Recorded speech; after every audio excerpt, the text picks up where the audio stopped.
Lux presents Hollywood.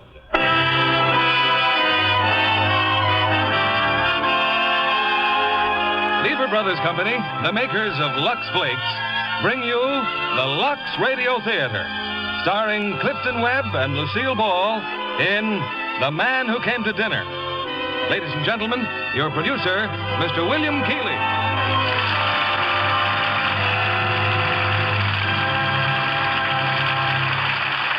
Greetings from Hollywood, ladies and gentlemen. Some time ago, the famous team of George S. Kaufman and Moss Hart decided to write a comedy about a certain individual they called Sheridan Whiteside. So they began supposing. Suppose this eccentric character were to visit someone's home for dinner. And suppose he fell down the steps and, well, there you are. They had the so-called gimmick for their plot. The play born that day, they named The Man Who Came to Dinner. It had a long run on Broadway, and later I had the pleasure of directing the screen success. In casting the part of Sheridan Whiteside, the problem is to find an actor who can at once be charming and detestable.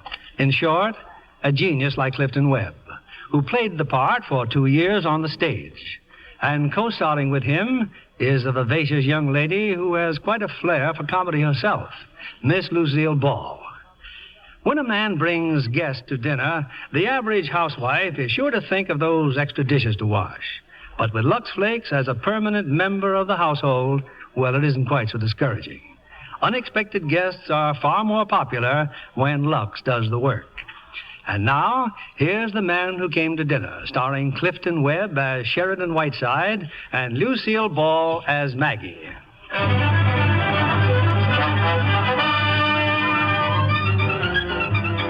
2 weeks ago, an event of international impact occurred in Visalia, Ohio. Sheridan Whiteside, celebrated critic, lecturer, radio orator, intimate friend of the great and near great, slipped on a piece of ice and fractured his hip. Result, the idol of the airwaves rests until further notice in the home of Mr. and Mrs. Ernest Stanley. Oh, isn't it wonderful, Ernest? At last he's coming out of his room in a wheelchair. Well, it's about time he decided to see some member of this family. Oh, you can't blame the poor man for being cross with us, dear. You know, he just never goes to dinner anywhere. And then he finally agreed to come here, and this had to happen. Here's the calf's foot jelly you wanted, Mr. Stanley. Oh, thank you, Sarah. Just a little something to cheer him up, Ernest. You know who phoned this time, Mother? George Bernard Shaw. And look, we're all over Time magazine. Yes, dear, I saw it. When do you suppose he's going to leave here? Phone going like mad day and night, messenger boys running in and out. Pardon me, Mrs. Stanley. Oh, yes, Miss Cutler. You mean he's coming out now? He is indeed. You may wheel our little patient out, Miss Preen. Oh, Mr. Whiteside. I hope you're feeling better. I am suing you for $150,000. How's that? You're what? I said I am suing you for $150,000. Oh, dear, my calf's foot jelly. Made from your own foot, no doubt. Mr. Stanley, since this village quack who calls himself Dr. Bradley tells me that I should be confined in this moldy mortuary for at least another 10 days, due entirely to your stupidity and negligence, I shall require exclusive use of this living room, as well as that drafty sewer you call the library. I want no one to come in or out while I am in this room. Oh, but Mr. Whiteside, we have to go up the stairs to get to our rooms. Isn't there a back entrance? Why, yes, of course. Then please use that. Oh. I shall also require room for my secretary here, Miss Cutler. I shall have a great many calls, so please do not use the telephone. I sleep until noon and require absolute quiet throughout the house until that hour. Now then, where's your cook? Mr. Whiteside, if I may interrupt for just a moment. You may not, sir. And now, will you all leave quietly, please? Or must I ask Miss Cutler to pass among you with a baseball bat? Now, see here, Whiteside. There is nothing to discuss, sir. Considering the damage I have suffered at your clammy hands, I am asking for very little. Good day. I'll call you from the office, Daisy. And not on this phone, please. Here is the luncheon menu, Mrs. Stanley. Oh, but I've already ordered lunch. It'll be sent to you on a tray. Oh. Miss Preen, get your fish hooks off my wheelchair. I happen to be a registered nurse, Mr. Whiteside, and Go and read the life of Clara Barton and learn how unfitted you are for your chosen profession. Well, Mr. Whiteside, shall I look in again this afternoon? If you do, Dr. Bradley, I shall spit right in your eye. Oh, what a sense of humor you writing fellows have. By the way, I've been doing a little writing myself. I just happen to have a copy with me. It's called 40 Years an Ohio Doctor. I shall lose no time in reading it, if you know what I mean. Much obliged, Mr. Whiteside. Now, don't forget our little pills. Well, Sherry, I must say you've behaved with all your accustomed grace and charm. Listen, Repulsive. I did not wish to cross this cheerless threshold. I was hounded and badgered into it. I now find myself, after 2 weeks of racking pain, accused of being without charm.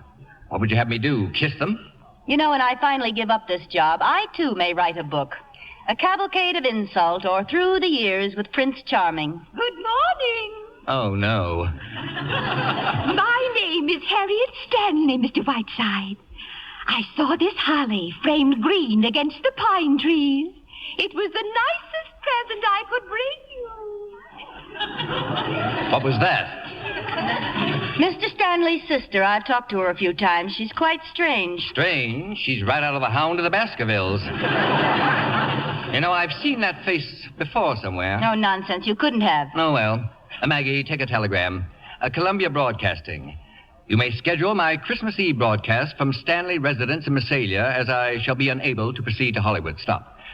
For special New Year's Eve broadcast, we'll have as my guests Yasha Heifetz, Catherine Cornell, Schiaparelli, the Luntz, and Albert Einstein, with Haile Selassie on shortwave from Ethiopia. Whiteside.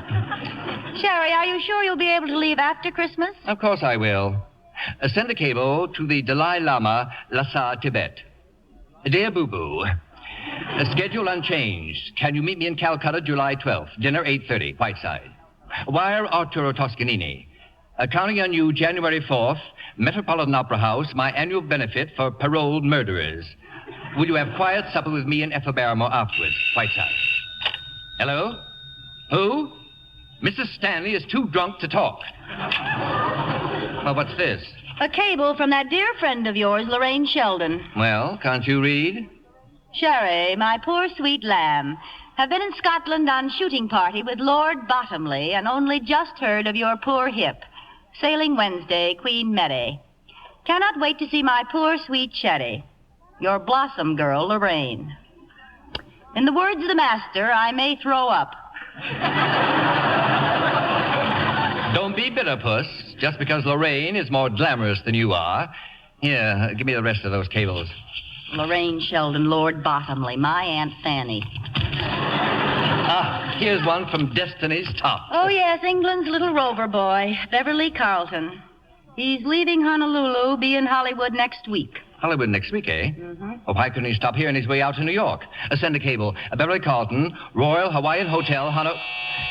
If these people intend to have their friends use the front door... Well, what do you want them to use, a rope ladder? I will not have a lot of mildewed grave robbers rushing in and out of this house. Good morning, Sarah. There's nobody home. The Stanleys have been arrested for dope peddling. Go away. Good morning, Mr. Whiteside. Maggie, get rid of him. Get rid of him. I'm Jefferson of the Massalia Journal. Sherry, I told you about Mr. Jefferson. He wants to interview you. Oh, yes, the fellow who's been squiring you to the movies. What do you do, Mr. Jefferson? Sit on the balcony playing footsies with her? Well, I warned you about him, Bert. Pass me that box of goodies, will you please? You know, Mr. Whiteside, you're the biggest news to hit Massalia since the end of the war. Pecan butternut fudge. Rather toothsome. Time for your pills, Mr. Whiteside. Oh, my, you mustn't eat candy. It's very bad for you. Miss Preen, my great-aunt Jennifer ate a whole box of candy every day of her life. She lived to be 102. And when she had been dead for 3 days, she looked better than you do now. Now, what were you saying, old fellow? Well, I can at least report to my readers that chivalry is not yet dead. What do you think of Massalia? How long are you going to be here, Mr. Whiteside? A, Massalia is a town of irresistible charm. B, I cannot wait to get out of it. And C, Sherry, look who's here. Oh, blast. It's Metz, Professor Metz. Metz, you incredible beetle hound. Jefferson, behold one of the great men of our time, Professor Adolf Metz, the world's leading authority on insect life. Metz, stop looking at me adoringly and tell me why you're here. You are sick, Sherry, so I come to cheer you. He doesn't deserve it, Professor. Would you believe it, Jefferson? He's written 8 volumes on the mating instinct of the female white ant. Lived 2 years in a cave with nothing but plant lice. Didn't you, my little hookworm? You embarrass me, Sherry. Look, a little present for you. Open it up. What is it? All for you. Here in this box are 10,000 cockroaches. Incredible. Oh, dear, thoughtful, incredible Mets. Look, my friend, they play, they make love, they die. See? They even bury their own dead. Well, I'm glad of that, or I'd have to do it. And with these earphones, Sherry, you listen to the mating call. Here, you listen. How long has this been going on? Did I hear the word cockroach? Take a look, Mrs. Stanley. 10,000 of them. They're mine. Everyone mine. Mr. Whiteside, I will not stand here and allow you And to then have... go back upstairs. Mets, you will stay for the day, of course. Stay for lunch, Jefferson. Maggie, tell the cook there'll be 2 more. And close the door. I don't want a lot of prying people prying on their betters.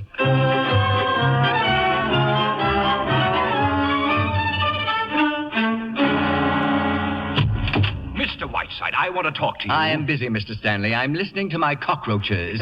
Now, Ernest, don't lose your temper, dear. I tell you, I've stood all I'm going to stand. Indeed? I have just received a bill from the telephone company. Long-distance calls, $984. Mr. Whiteside, I realize you're a distinguished man of letters. Oh, yes, of course, we both do. Please. But ever since you came here, we have not been able to call our souls our own. I have to tiptoe out of the house in the morning. Now, Ernest. And I come home to find a man putting cockroaches in the kitchen. Oh, no. They just escaped, dear. He was looking for them. Have you quite finished? No. I go down to the cellar this morning and trip over an octopus that William Beebe sent you. And stop pawing me, Daisy. Mr. Whiteside, my husband didn't mean that. Yes, I did. I meant every word of it. You have one point in which I see some slight justice.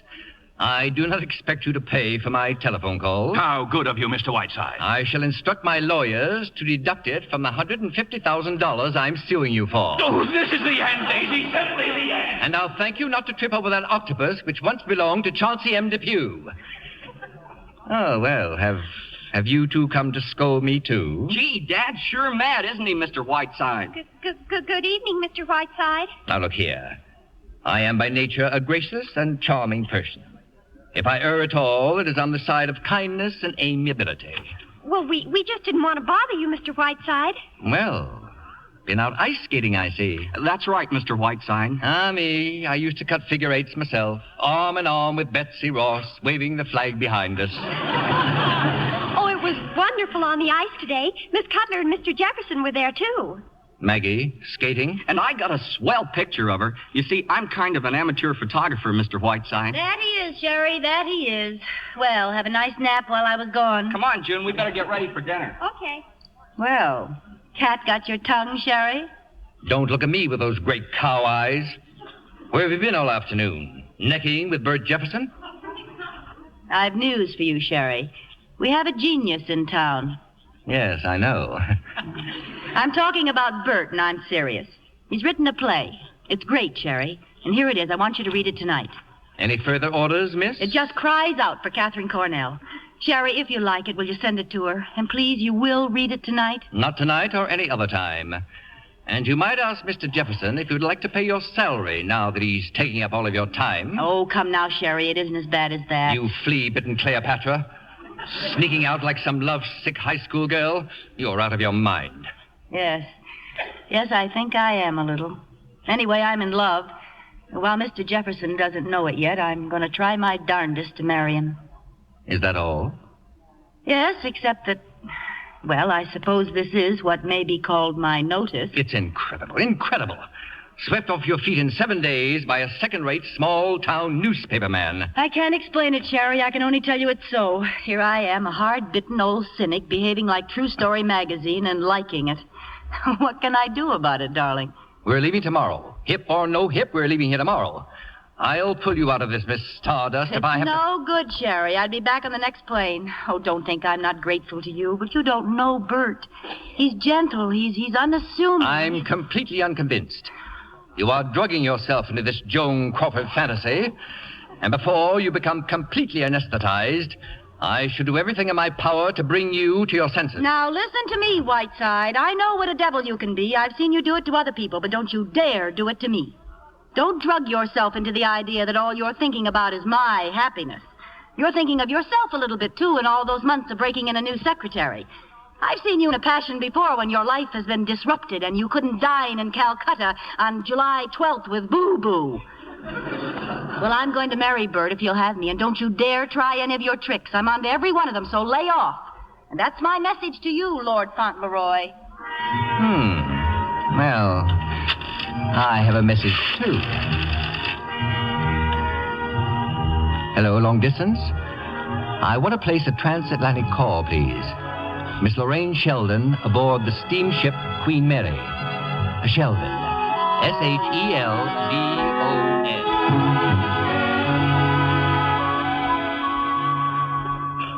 Well, good evening, Mr. Whiteside. Come back in Arbor Day, Dr. Bradley. I'm awaiting a most important telephone call. Now, what would be the best news I could possibly bring you? You've been stricken with hydrophobia. Mr. Whiteside, you are a well man. You can leave here tomorrow. Well, sir, I looked at those little x-rays again this afternoon, and guess what? All this time I've been looking at the wrong x-rays. You what? Yes, sir. All this time I've been looking at old Mrs. Moffat's x-rays. Lower your voice, will you? But aren't you pleased? Oh, delighted, but your news comes at a very curious moment. Dr. Bradley, I've been reading your book, 40 Years, something or other, I believe. Yes, Mr. Whiteside, yes. I consider it one of the great literary contributions of our time. Mr. Whiteside. It has its little rough spots, but of course, if I was hoping I could stay here in Massalia and work with you. Mr. Whiteside. But you see, if my lecture bureau learns that I am well, they'll insist that I fulfill my engagements. Therefore, Dr. Bradley, we must not tell a soul. Not even my secretary, Miss Cutler. You understand? Not even my own wife, sir. Fine. We can start work tonight. I've got one patient that's dying, and then I'll be perfectly free. I think tomorrow morning may be better. This is a private call, Doctor. You'll forgive me. Tomorrow morning it is? Yes. Oh, you've made me very proud. I'm so glad, yes. Proud, yes. sir. And humble. Yes. Hello? Good. Put her on. Hello? Is this my Blossom girl? How are you, my lovely? Now listen closely, my pet. I've discovered a wonderful play for you. Cornell would give her eye teeth to do it, but I think I can get it for you. Now wait, let me tell you. The author's a newspaper man here in Massalia. No, he's young and just your dish, my dear. Now, it may take a little doing, but you're the girl who can do it. Isn't that exciting, my pet? Yes, that's right. Now, look, don't send any messages. Just get here. Yes, that's right.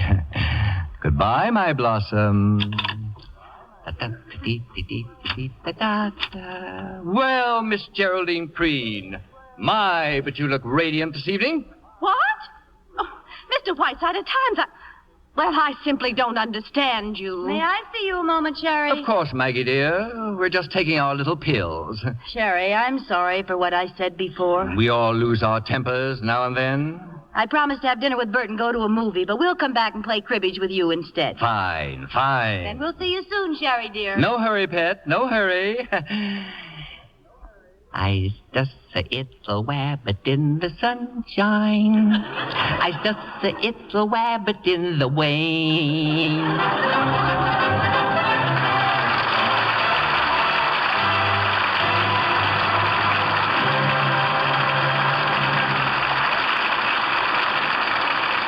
Before our stars return with Act Two of The Man Who Came to Dinner, here's Libby Collins, our Hollywood reporter. With a poser for you, John. What famous star wears fuchsia stockings with fuchsia and chartreuse shoes in her latest picture? A dancer? You're warm.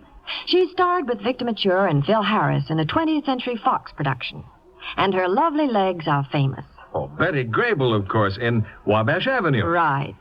Oh, her costumes are ravishing in Technicolor. She had dozens of nylons in exquisite shades made especially for the role. They cost $9 a pair. Wow. I guess Victor and Phil are glad they didn't foot the bill. Or did I steal a pun from Phil? Well, the studio saw to it that Betty's nylons were handled with loving Lux care. A good idea for nylons at any price. You're right. Of course, Betty's a Lux Flakes fan from way back. All her own lovely nylons are washed with wonderful Lux. It makes them last ever so much longer. Dancing practice for Wabash Avenue must have been hard on Betty's stockings. Indeed it was. But Betty gets wonderful wear even from sheer nylons. After all, scientific strain tests show that nylons last twice as long with Lux Flakes care. It's amazing how stockings go into runs much sooner when they're washed with strong soaps or rubbed with cake soap. Lux stockings last twice as long. And colors stay truer. Well, I'm sure the smartest nylons in the Easter parade will have that lovely Lux look. Now, here's our producer, Mr. William Keeley. Act 2 of The Man Who Came to Dinner, starring Clifton Webb as Sheridan Whiteside and Lucille Ball as Maggie.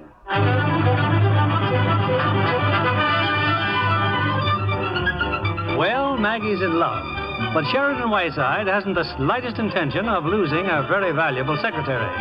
He's counting on a real expert to break up the romance, Lorraine Sheldon, due in Massalia today, the day before Christmas. Just look at these Christmas presents, Miss Cutler, all for Mr. Whiteside. Well, Sarah, you see, Christmas is Mr. Whiteside's personal property. He invented it, and it belongs to him. My lands from Shirley Temple, Mr. Belvedere, gorgeous George. And Mr. Whiteside's tree is so beautiful, too. And Mr. and Mrs. Stanley had to put their Christmas tree in their bedroom, you know. They can hardly undress at night. What's this one, Miss Cutler? That's from his sponsor, Sarah, a full year's supply of cream of mush. And he'll give it right back to them over the air. The things he finds time to do. Yes, he certainly sticks his nose into everything. Miss Cutler, you haven't seen the family, have you? Aren't they upstairs? Well, I mean the young ones. Nobody seems to know where they went after Mr. Whiteside talked to them. Oh, Christmas shopping, probably. Well, if I'm going downtown, I'd better let him know. Sherry, may I come in? Come in, Elsie Dinsmore.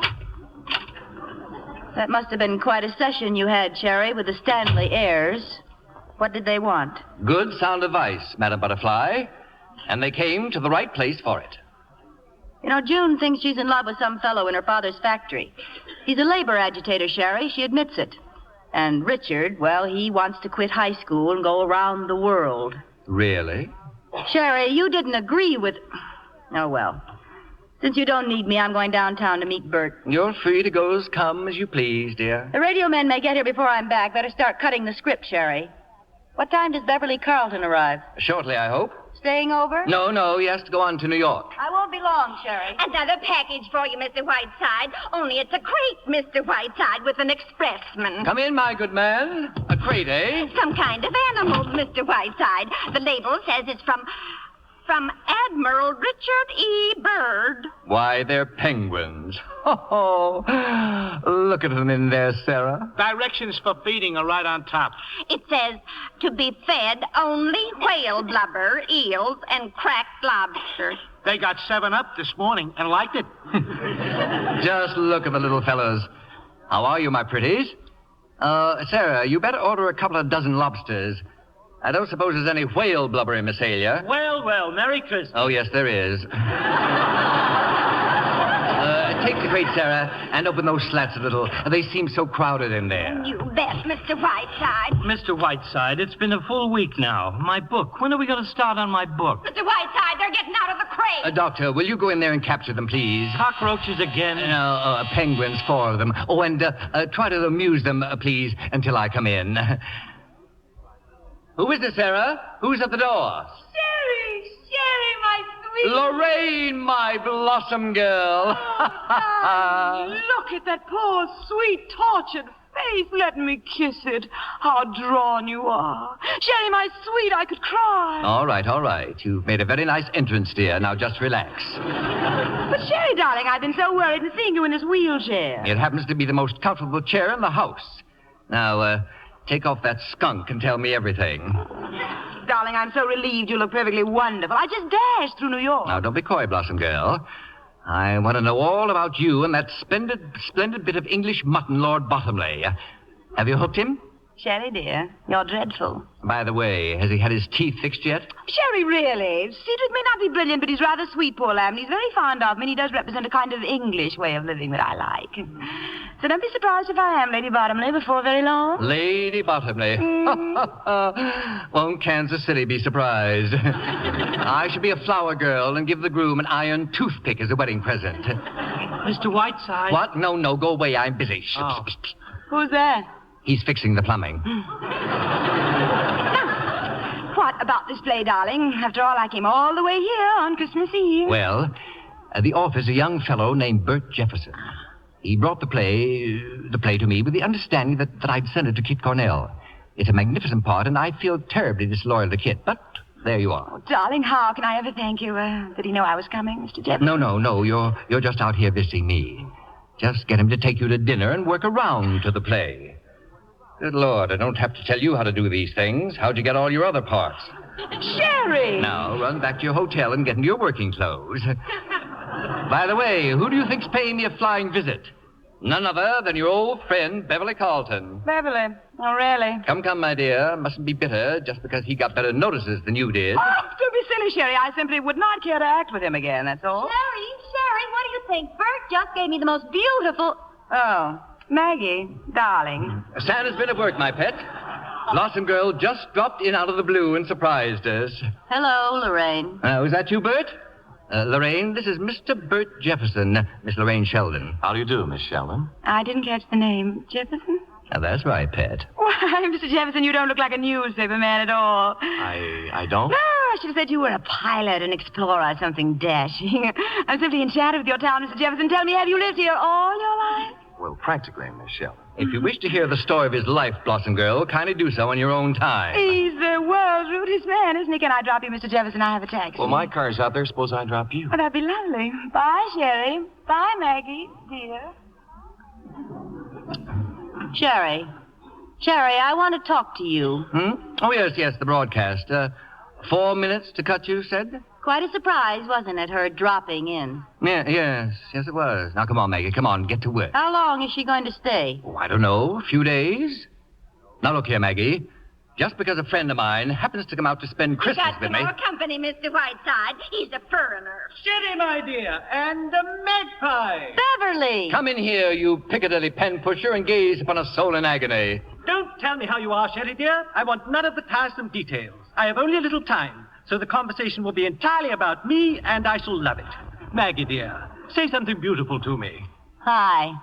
As for you, Sherry, without going into mountains of self-pity, how are you? I'm fine, you presumptuous cockney. Now tell me, how was your trip? Fabulous. By the way, did I glimpse Lorraine Sheldon in a motor car just now? You did indeed. She's paying us a Christmas visit. Dear girl, they do say she set fire to her mother, but I don't believe a word of it.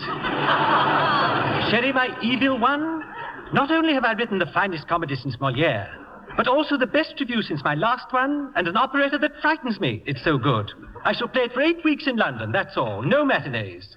Magpie, why don't you desert this cannonball of fluff and come with me? Be careful, Beverly. You're catching me at a good moment.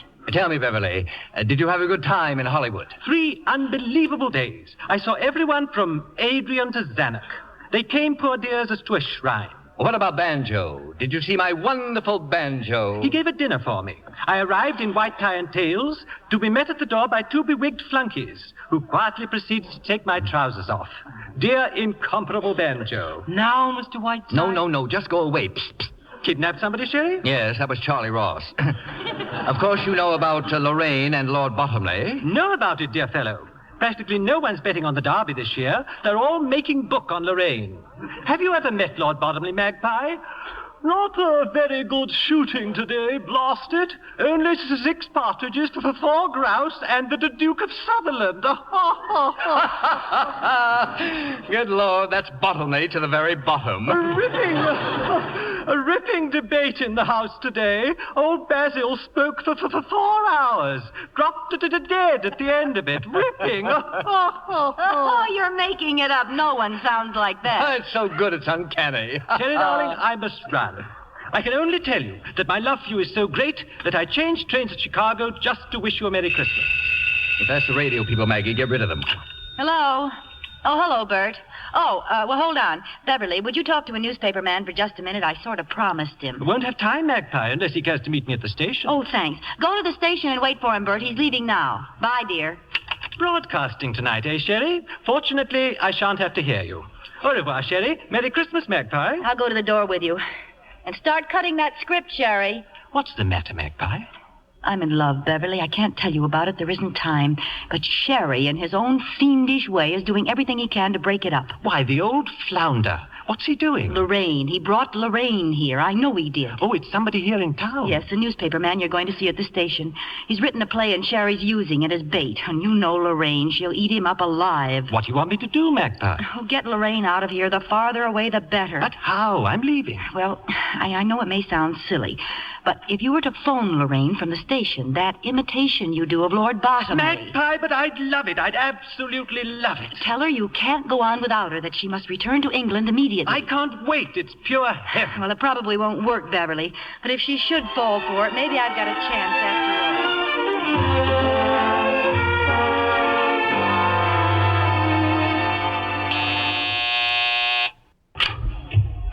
all. Oh, hello, Lorraine. Hello, dear. Where's Sherry? Inside. He goes on the air in a few minutes. That's quite a gown, Lorraine. Going anywhere? This? Oh, I just threw on anything at all. Who does your hair, Maggie? A little French woman named Maggie Cutler comes in every morning. You know, your hair could be so lovely. I always want to get my hands on it. I've always wanted to get mine on yours, Lorraine. What? Oh, by the way, what time does Beverly get here? He's been and gone. Really? Well, I'm very glad. You know, I was a perfect wreck by the time our play closed. All during that tender love scene, he kept dropping peanut shells down my dress. I would like with him again if I was starving. Excuse me. Hello? Yes? Miss Lorraine Sheldon. Yes, she's here. For me? The operator's getting your party. Transatlantic, London. Transatlantic? Here? How in the world? Hello? Hello? Cedric? Oh, you darling. Well, what a delightful surprise. Darling, if you don't talk so fast, you won't stutter so. Ah, that's better. It's just like you were just around the corner. What? Oh, darling. Oh, my sweet. Oh, my darling. Cedric. Dearest, would you wait just a moment, Maggie? Would you mind? It's Lord Bottomley. A very personal call. No, not at all, Lorraine. Not at all. Yes, my dearest. Well, I'm married. Oh, yes. Yes, 1,000 times yes. Darling, you're stuttering again. What?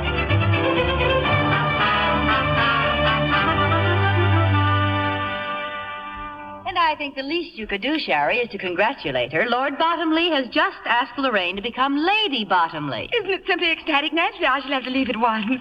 Am I to understand from your girlish squeals that you're about to toss your career into the ash can? Isn't it strange, Sherry? Who'd have thought an hour ago that Lorraine would be on her way back to London? Shut your nasty little face. I have a violent headache. Hello, everybody. Say it's snowing outside. Going to have a real old-fashioned Christmas. Why don't you telephone your scoop to the New York Times?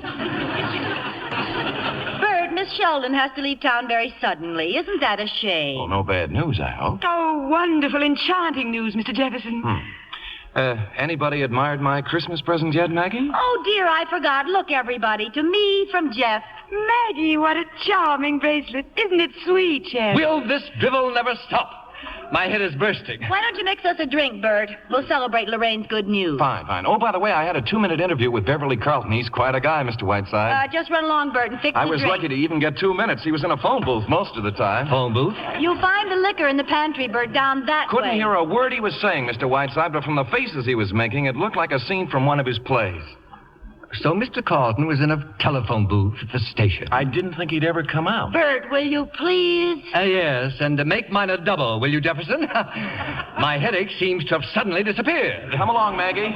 Better show me where the pantry is. Good old Bert. He couldn't hear what he was saying, but from the faces he was making. Oh, Sherry, what is this? What's going on here? Blossom girl, you have just played the greatest love scene of your career with your old chum, Beverly Carlton. That's not true. I was talking to Cedric. What do you mean? I mean, that was Beverly you poured your girlish heart out to, not Lord Bottomley. You've heard him do Lord Bottomley before, haven't you, dear? Yes, of course. But why would he want to do such a thing? This is one of the most... Oh, no. No, the cad, the absolute unutterable cad, the dirty, rotten louse. Why, I'll take... Steady, Blossom, steady. Don't you realize I won't ever be able to show my face in England again? But why? Why would he do this to me? It doesn't make sense. Maggie. Yes, Lorraine? I think I'm beginning to understand everything. Yes, Maggie. That's a very charming bracelet Mr. Jefferson gave you, isn't it, dear? Has something upset you, dear? And to think that I nearly went back to work. Wild horses couldn't drag me out of here now, Maggie. We're almost ready, Mr. Whiteside. On the air in 2 minutes. Who is he? Just what on the radio, man, Check that Blossom. mic again, Harry. Here comes the Jefferson special. Have we time? Oh, I'm sure we have, Mr. Jefferson. I'm not leaving after all. My plans are changed. Oh, it's fine. And I hear you've written a simply marvelous play, Mr. Jefferson. I want you to read it to me tonight. We'll go back to the hotel right after dinner. Why, I'd be delighted. Maggie! Why, I'll bet you arranged this whole thing. Well, it's the finest Christmas present you could give me. Yes, I thought you'd like it. Oh, it's no use. I'm getting out of here. Is he in there? Is Whiteside in there? Not now, Mr. Stanley. I'm about to go on the air. Whiteside. My son has just run off on a freighter. He says he's going around the world to take photographs. And my daughter's eloped with an anarchist. I know he is, and they both say that you told them to do it. Quiet, please. 15 seconds. How dare you? This is the most outrageous thing I've ever... Oh, I see you're still busy. Without a doubt, you are the most impossible man I've ever heard of in my life. For heaven's sake, quiet! Scott, stand by. Oh, thanks, Harry. Quiet, please. Good evening, everybody. Cream of Mush brings you Sheridan Whiteside. This is Whiteside speaking. On this eve of eves, when my own heart is overflowing with love and kindness, I think it is most fitting to tell you once again the story of that still and lustrous night, nigh unto 2,000 years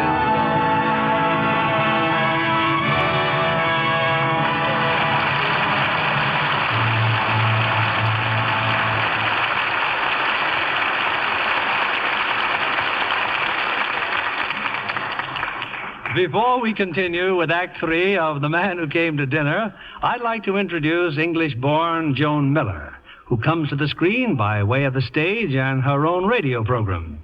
How does it feel to be a guest instead of an MC, Joan? Wonderful, Mr. Keeley. Fortunately, I don't get mic fright or stage fright either. Not like the drama student played by Jane Wyman in the Warner Brothers picture Stage Fright, huh? Well, I nearly had it during my first movie role.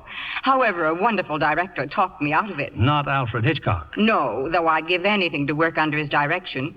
You know, I see all his pictures 3 or 4 times. Stage Fright is Hitchcock at his best. Mystery and suspense in the light-handed manner for which he is famous. A splendid cast, too. Jane Wyman, Marlene Dietrich, Richard Todd. Mm-hmm. You know, after the filming, I saw some of the original costumes in the wardrobe department at Warner Brothers. They're fabulous. I was amazed how many had been washed with Lux Flakes. Of course, I'm a Lux fan myself. You'll find Lux Flakes in many a screen star's home, too, Joan. Oh, I'm sure of that, Mr. Kennedy. One day in Jane Wyman's dressing room, I complimented her on her lovely new negligee. You know, then Jane confessed that it had been Luxed many times. She insists on Lux Flakes for all her lingerie. That's not surprising.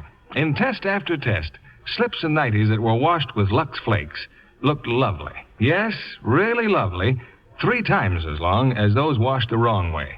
You've seen, I'm sure, how careless washing can make lingerie disappointingly drab. It's no wonder thousands of girls follow the stars, give all their nice things gentle Lux Flakes care for that lovely Lux look. Thank you for coming tonight, Joan Miller. We pause now for station identification. This is CBS, the Columbia Broadcasting System.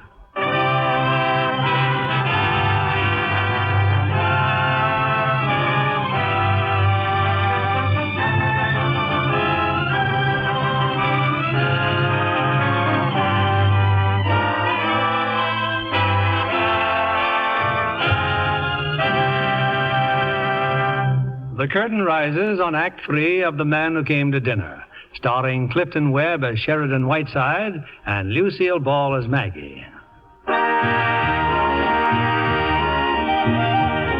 It is now some 15 hours later, Christmas morning in the Stanley household, and a very quiet morning it has been until now. Miss Preen? Yes, sir. Where do you disappear to all the time, my Lady Norcia? Mr. Whiteside, I can only be in one place at a time. That is very fortunate for this community. Now, where is Miss Cutler? She hasn't gone. I'm sure I don't know. Not yet, but she's just about to. I'm taking the 1 o'clock train, Sherry. I'm leaving. You're doing nothing of the kind. Honestly, Maggie, sometimes you can be very annoying.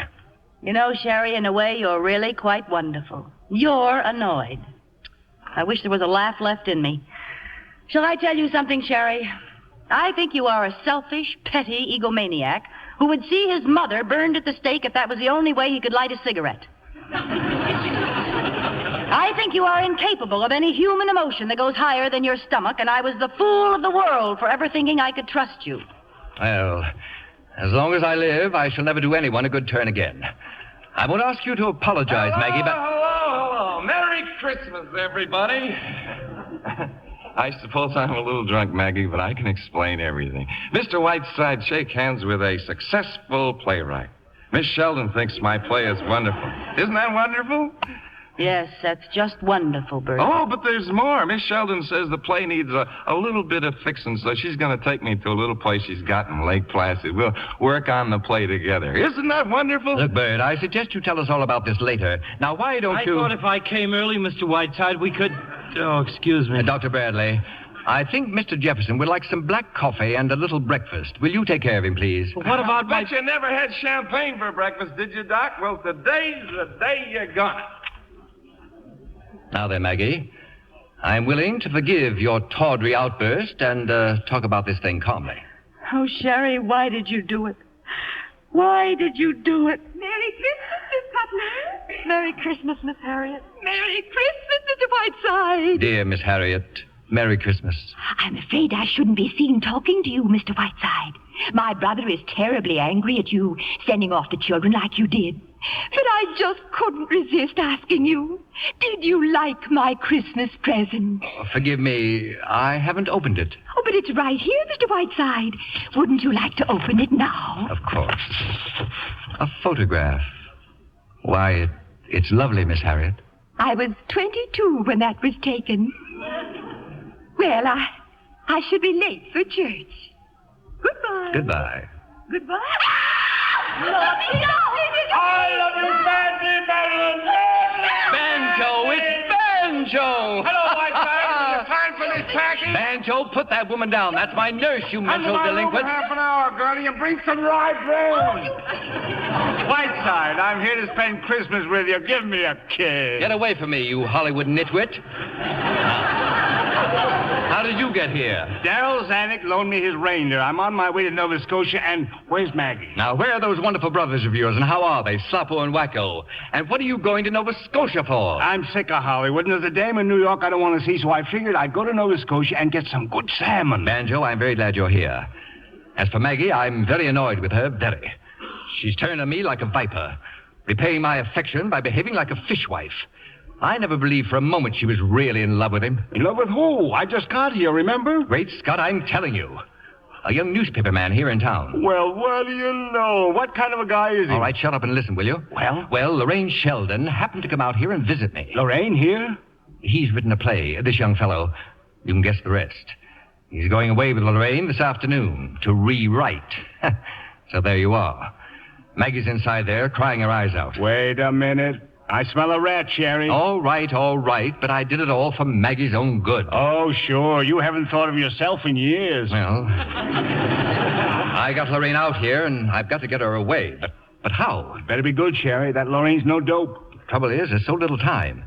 There must be some way out. There must be. I'm too hungry to think. Excuse me while I look for the kitchen. Tell Sarah I said you're mad, but quite harmless, and hurry back. Mr. Whiteside, I have packed my bags. I'm leaving. I'm through. You realize, Miss Preen, that this is completely unprofessional? I do indeed. I am not only walking out on this case, Mr. Whiteside, I am leaving the nursing profession. I became a nurse because all my life I was filled with the idea of serving suffering humanity. After 1 month with you, Mr. Whiteside, I am now going to work making hydrogen bombs. And what if Florence Nightingale If Florence Nightingale had ever nursed you, Mr. Whiteside, she would have married Jack the Ripper instead of founding the Red Cross. Okay, Mrs. Banner, you're next. Oh, Mr. Whiteside, we've just found June. Oh, thank heaven, thank heaven. June, my little baby, you're not married, are you? No, Mother, I'm not, and please don't be hysterical. Oh, June, that awful boy, working for your father and trying to blow up the factory. Yes, Mr. Whiteside, your plans for my daughter have gone a trifle awry. As for my son, he's been apprehended in Toledo and will be returned here within the hour. Not having your gift for invective, I cannot tell you what I think of your obnoxious interference in my affairs. But I have now arranged that you will interfere no longer. You may come in, Sheriff. Please call off your bloodhounds, Mr. Stanley, before you strain my patience. These two men have a warrant by which I am able to put you out of this house. And I need hardly add that it will be the greatest moment of my life. And that means baggage, wheelchair, penguins, octopus, and cockroaches.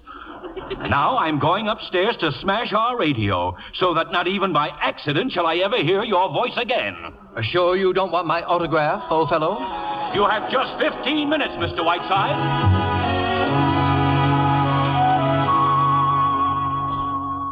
Well, Whiteside, I got a pretty fair omelet in the kitchen, but no ideas. It's no use, Banjo. My host has sworn out a warrant.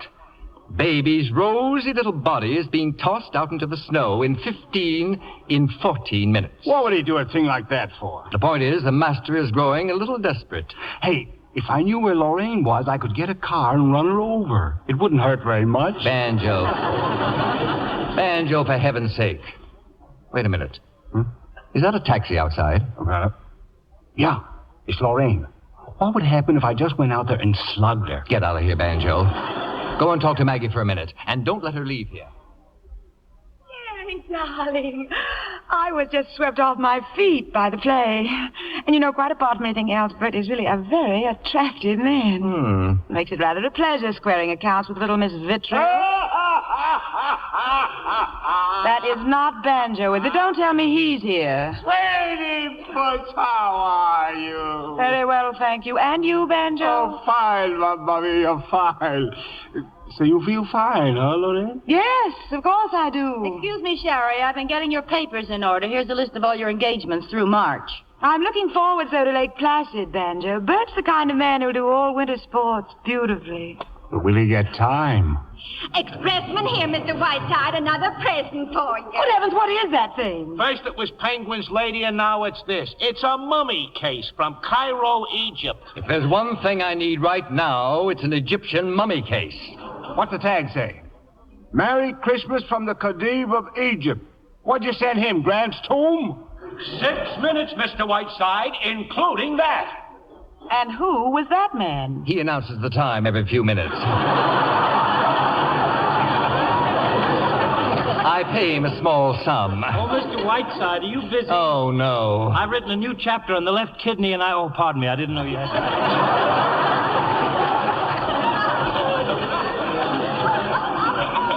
You know, I think this mummy case is rather beautiful.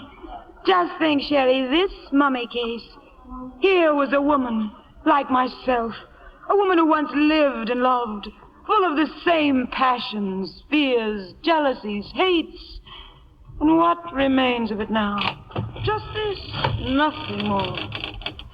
Going somewhere, honey? I want to stand inside. Look at me, Sherry. A span of 4,000 years. And here I am. Another woman living out her life. I want to cry. Whiteside, I think I got an idea. Yes, so have I.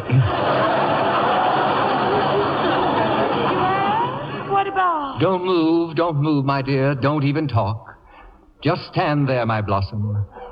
There's something about your expression as you stand in that case like a halo. Why, Sherry, how sweet. Lorraine, dear, in this single moment you approach the epitome of your art. You have given me the greatest Christmas gift of all, the memory of you standing here in this mummy case. Why, darling, I'm all choked up. Make sure it's locked, Banjo. You think she'll be all right in there? Sure, she can breathe easy. I'll let her out as soon as we get on the plane. What are we going to do now? How do we get this out of here? Shh, careful. Here's Maggie. What about all all these letters, Sherry. What about this photograph? Oh, Miss Harriet gave that to me. Throw everything else away. I'll see you before I leave, Banjo. Oh, what happened to Lorraine? She just stepped out for a moment, dear. Banjo. This photograph. Look at this photograph. I've got it. It came to me just like that. Huh? What came to you? I knew I'd seen that face before. Harriet Stanley, eh? Well, now I know how to get this mummy case out of here. Sorry, Mr. Whiteside, your 15 minutes are up. Ah, yes, Mr. Stanley. But just one favor before I go. I would like you to summon your 2 policemen and ask them to help this gentleman out to the airport with this mummy case. Would you be good enough to do that, Mr. Stanley? I will do nothing of the kind. Oh, I think you will, Mr. Stanley. Or shall I inform my radio audience next week that your sweet old sister, Harriet Stanley, is none other than the famous Harriet Sedley, who murdered her mother and father with an axe 25 years ago in Gloucester, Massachusetts. Mr. Whiteside. How did that little jingle go now? Oh, yes. Harriet Sedley took an axe and gave her mother 40 whacks. And when the job was nicely done, she gave her father 41. Officers, will you come in, please? Mr. Stanley would like you to help him with this mummy case. Right, Mr. Stanley? Yes. Banjo, my love, you're wonderful. I may write a book about you. Don't bother. I can't read. Goodbye, Maggie. Hey, don't drop the case, boys. It contains an antique. Jerry, what did he mean? Oh, no, you don't mean the Lorraine. She is indeed. Oh. The field is clear, and you have my blessing. Oh, Sherry, you old reprobate. My hat and coat, Maggie. Oh, and I'll take your railroad tickets. I'm leaving for New York. You're leaving? Don't argue, rat girl. Do as you're told. Yes, Mr. Whiteside. Are you very busy, Mr. Whiteside? Yes, Dr. Bradley, very busy. But if you ever get to New York, Doctor, try and find me. Goodbye, Maggie, my lamb. Oh, Sherry, you're wonderful. Yes, aren't I? Oh, Jefferson, my boy. I've decided to take your play to Catherine Cornell after all. You'll never know the trouble you've caused. Merry Christmas, everybody. Merry Christmas, Mr. Whiteside. Oh, look at him, Bert. There goes the most... Oh! Yes, dear, there he goes, right on his celebrated ear. Oh, Whiteside! Mr. Whiteside! He fell down again. Poor Mr. Whiteside slipped on the ice again. Bert, help them carry him in. Miss Preen, I want Miss Preen! Miss Preen! As for you, Mr. Stanley, I am now suing you for $350,000.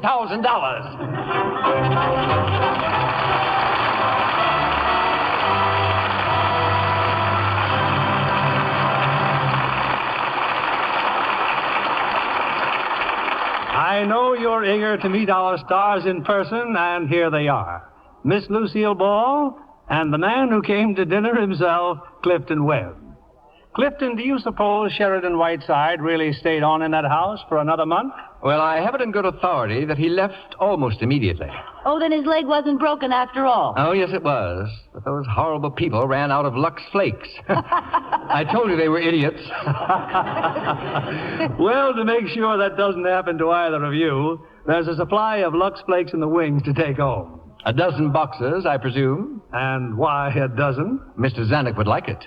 My new picture with Jean Crane, you know, cheaper by the dozen. Oh, is it true, Clifton, that in Cheaper by the Dozen, 20th Century Fox has cast you as the father of 12 children? You, the father of 12 children? Yes, a healthy change of pace, don't you think? Well, in that case, I suppose you're writing a book for children now, Clifton. Not at all. I've already done that. You may recall it. Mother Goose? Clifton, you wrote Mother Goose? Why not? But Mother Goose was written more than 300 years ago. My dear girl, did I ask your age?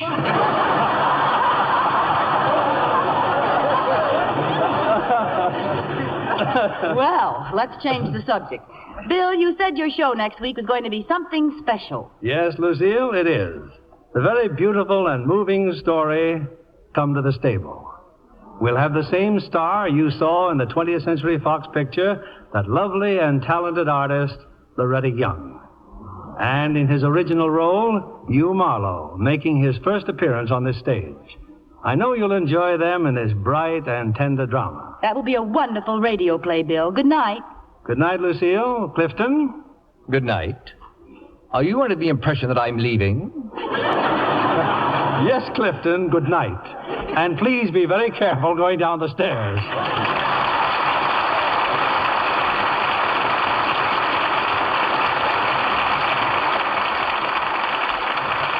Lovely screen star Hedy Lamarr recommends a simple, easy complexion care.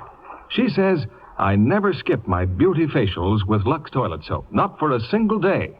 Here's all I do. I smooth the creamy lather in well, rinse, then pat with a soft towel to dry. Wonderful how soft and smooth my skin feels afterwards. Try Hedy Lamarr's Lux Soap Beauty Care. It really works. Recent tests by skin specialists show that in actually 3 out of 4 cases, complexions improved in a short time with daily Lux Soap Care. Next time you shop, be sure to get Hollywood's fragrant white beauty soap. Use it regularly. Discover for yourself why 9 out of 10 screen stars use Lux toilet soap. Tonight, the Lux Radio Theater is honored in bringing you a special guest. Ladies and gentlemen, may I present the President of the American National Red Cross, speaking from Washington, General George C. Marshall. I have just finished an extensive tour of the country, some 30,000 miles, and I was tremendously impressed by the leadership and work of our 3,700 Red Cross chapters, and by the large numbers of public-spirited men and women who have volunteered their services as campaign workers. The American people believe in the Red Cross. They judge the Red Cross by its works. Year in and year out, they have seen it mobilize its resources to aid the victims of disaster with both emergency relief and long-range rehabilitation. Last year, it helped in 330 disasters, the greatest number in a single year. And here's an interesting point. April is the month of greatest disaster frequency, so we must anticipate more Red Cross assistance in the next 30 days. In recent weeks, we have had thousands of volunteer Red Cross workers in the field on flood relief. And we were caring for, that is, feeding, sheltering, and sometimes clothing, as many as 23,000 families. Nearly 2 million of Red Cross funds were or are involved. The Red Cross goes right on day in and day out, serving the men and women in the armed forces, 1.5 million of them in this country and overseas. Our workers daily bring comfort to those in military and veterans hospitals. The National Blood Program supplies blood to hundreds of thousands of sick and injured, and our volunteers stand trained and ready to assist in these and other Red Cross services. To do the things that the American people expect, the Red Cross is appealing this year for $67 million. Last year, the public subscribed over 68 million. 438 of our 3,700 chapters have reached their quotas. To meet our minimum needs, the other chapters must reach their goals.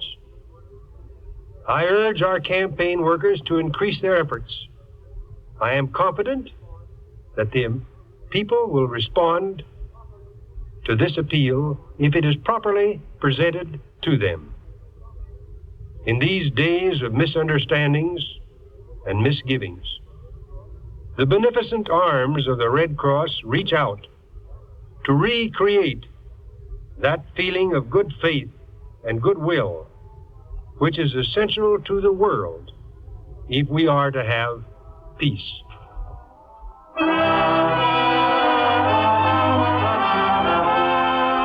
Lever Brothers Company, the makers of Lux Flakes, join me in inviting you to be with us again next Monday evening when the Lux Radio Theater presents Loretta Young in Come to the Stable with Hugh Marlowe. This is William Keeley saying good night to you from Hollywood.